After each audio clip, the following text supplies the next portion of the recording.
Hello everyone. आज की online class में आप सभी लोगों का स्वागत है। आज हम लोग देखेंगे पिछली कक्षाओं में जो हमने पढ़ा उसका रिवीजन। उसके शॉर्ट क्वेश्चन 25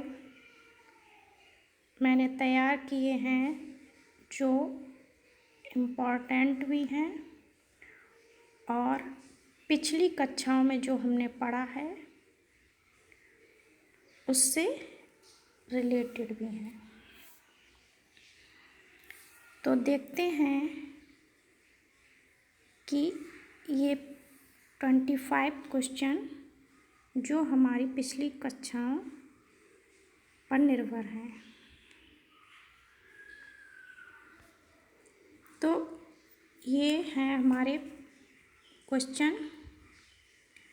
पहला क्वेश्चन है, वस्त्र प्रभावित करता है व्यक्तित्व को, स्वभाव को, आदत को या जलवायु को। तो मैंने बताया था कि व्यक्तित्व को यानी हमारी पर्सनालिटी को सबसे पहले जो हमारा इम्प्रेशन है वो हमारे वस्त्र यानी वेशभूषा से ही पड़ता है। हमारा व्यक्तित्व जब हम किसी से मिलते हैं तो हमारे वस्त्रों से ही सबसे पहले प्रतीत होता है। तो हमारे वस्त्र जो हैं व्यक्तित्व को प्रभावित करते हैं। दूसरा है, सर्दियों में वस्त्रों का रंग कैसा होना चाहिए।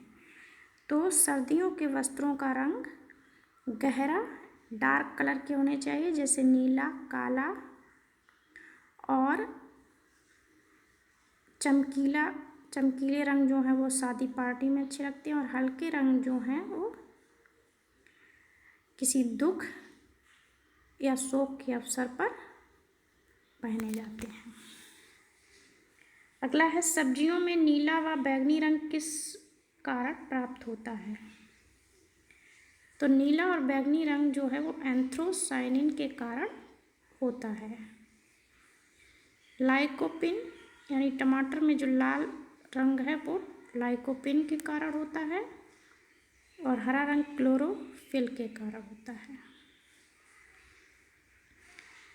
अगला है, भोजन पकाने की सर्वोत्तम विधि है। तो भोजन पकाने की सर्वोत्तम विधि यानी हम बताया था कि प्रेशर कुकर में पकाना। तो इस प्रकार से उबालना जो है वो भोजन पकाने की सर्वोत्तम विधि है। अगला है, विभिन्न प्रकार के विटामिन खनिज लवण प्राप्त होते हैं। विटामिन और खनिज लवण मैंने बताया था किससे प्राप्त होते हैं, फल और सब्जियों से। अगला है, ट्रिप्टोफान है। ट्रिप्टोफान क्या है। ट्रिप्टोफान एक आवश्यक अमीनो एसिड है। अमीनो एसिड यानी प्रोटीन का सूक्ष्मतम रूप। प्रोटीन अपने सूक्ष्म कणों में टूटकर अमीनो एसिड बन जाती है। तो ट्रिप्टोफान है एक अमीनो एसिड। 1 ग्राम प्रोटीन से कितने कैलोरी ऊर्जा प्राप्त होती है। तो 1 ग्राम प्रोटीन से 4.1 कैलोरी ऊर्जा प्राप्त होती है। इतनी ही कैलोरी ऊर्जा हमें कार्बोहाइड्रेट से प्राप्त होती है। शुष्क धुलाई या ड्राई क्लीनिंग में प्रयुक्त होने वाला पदार्थ है। तो ड्राई क्लीन में बेंजीन, पेट्रोल, मेथिलेटेड स्पिरिट ये तीनों ही कार्य में लाए जाते हैं। अगली है परिभाषा, गृह व्यवस्था एक मानसिक प्रक्रिया है जिसमें आयोजन, नियंत्रण, मूल्यांकन के द्वारा पारिवारिक साधनों का प्रयोग कर लक्ष्यों की प्राप्ति की जाती है। परिभाषा है निकिल एवं डार्सी की गृह प्रबंध की परिभाषा है। अगला क्वेश्चन है, परनीसियस रक्तहीनता किस विटामिन की कमी से होती है।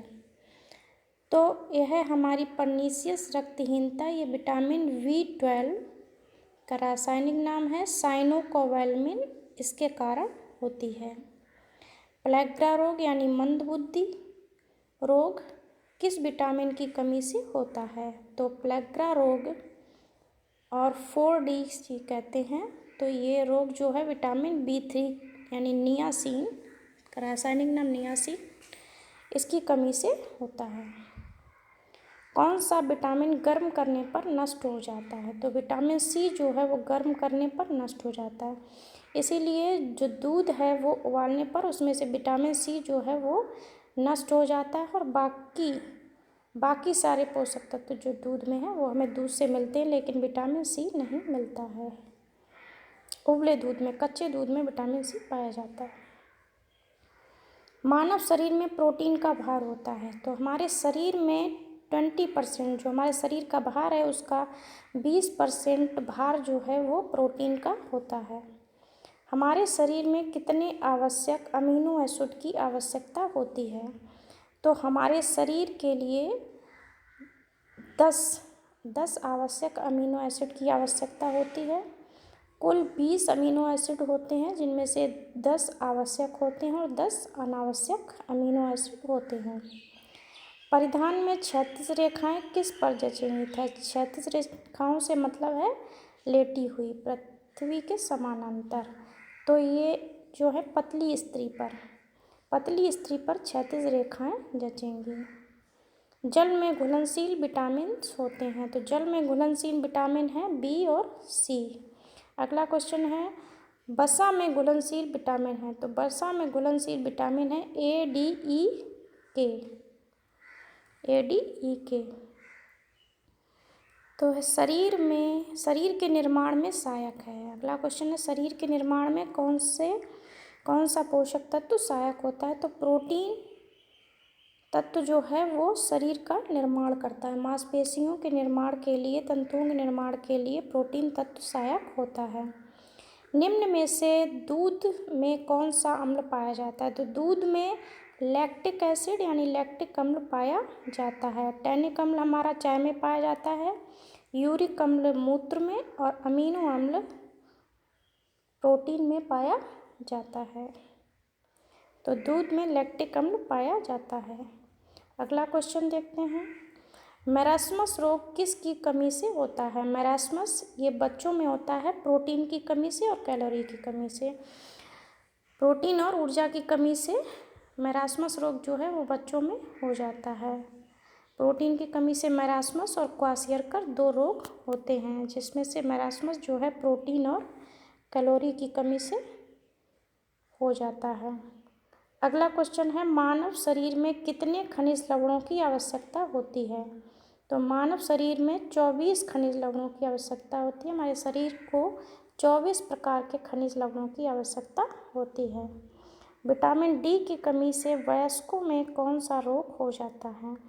तो वयस्कों में विटामिन डी की कमी से ऑस्टियोपोरोसिस यानी जोड़ों का रोग हो जाता है। रिकेट्स जो है विटामिन डी की कमी से बच्चों में होने वाला रोग है, और वयस्कों में ऑस्टियोपोरोसिस नामक रोग हो जाता है। शल्य चिकित्सा यानी ऑपरेशन से पूर्व किस विटामिन की जांच की जाती है? तो शल्य चिकित्सा में विटामिन के यानी विटामिन के रक्त जमने का थक्का, जो विटामिन के से है वो हमारा थक्का जमाने का कार्य करता है। तो ऑपरेशन से पूर्व जो है विटामिन के की जांच की जाती है।